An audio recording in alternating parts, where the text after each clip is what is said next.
Pierre Marin, vous êtes journaliste, vous êtes à la retraite.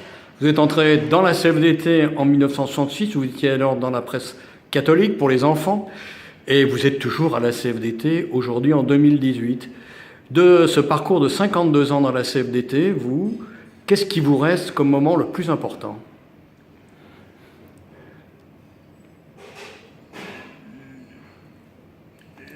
Pour moi, pour ce qui est de la CFDT journaliste, c'est en 1978 où on a eu un afflux de militants, où la CFDT journaliste pouvait être majoritaire. C'est-à-dire devant le syndicat national des journalistes ? Absolument. Et où se menait une réflexion approfondie sur ce qu'était l'information, comment on pouvait modifier la presse, la place du lecteur dans la presse, etc. Ça a été un moment assez intense où il nous semblait que tout allait être possible. Alors vous avez vécu dès quelques années après votre entrée à la CFDT une période un petit peu faste aussi pour l'unité intersyndicale avec cette création de l'Union nationale des syndicats de journalistes. Comment vous avez vécu cette période ? Alors, l'Union des syndicats de journalistes, c'est un système un peu curieux, car ça n'était pas institutionnel. Ça ne valait que par le souhait de chacun des participants d'en faire partie. Bon, ça s'est créé au siège de la CFDT. Il y avait la CFDT, le syndicat national des journalistes autonomes, la CGT et Force ouvrière. Absolument.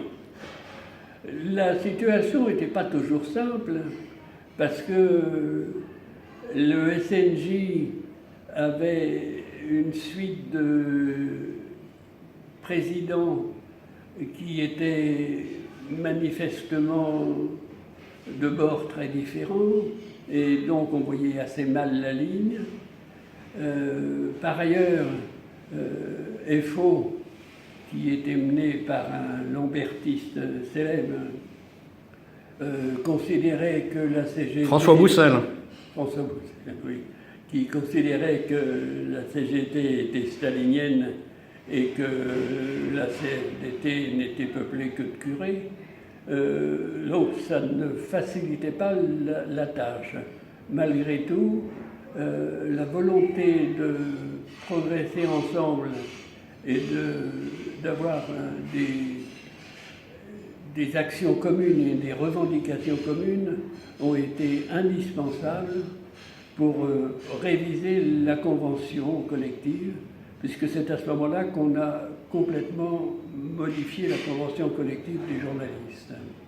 elle a été aussi peut-être importante, cette Union nationale des syndicats de journalistes, dans la lutte contre Robert Hersant, celui que vous appeliez le papivore. Alors, ça, c'est un peu plus compliqué. Parce que l'Union nationale des syndicats de journalistes, comme je l'ai dit tout à l'heure, n'était pas institutionnellement existante. Il fallait donc que chacun porte plainte.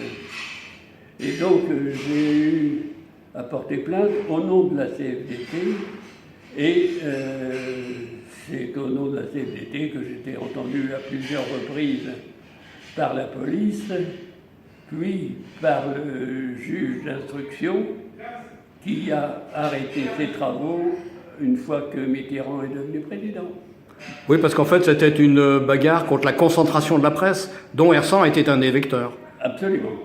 Absolument. On se basait sur l'ordonnance de 1945 de 1945, qui empêchait d'avoir plusieurs titres et qui empêchait en plus un membre du Parlement d'être directeur de publication. Alors en conclusion, cette Union nationale des syndicats de journalistes, qui n'était pas une association, qui était un collectif informel de 4 syndicats de journalistes, s'est arrêté dans les années 90, mais en définitive, s'il fallait dire un mot, ça a été quelque chose d'important et d'utile pour la profession ? Oui, tout à fait. Tout à fait, parce que ça permettait des manifestations en commun, par exemple.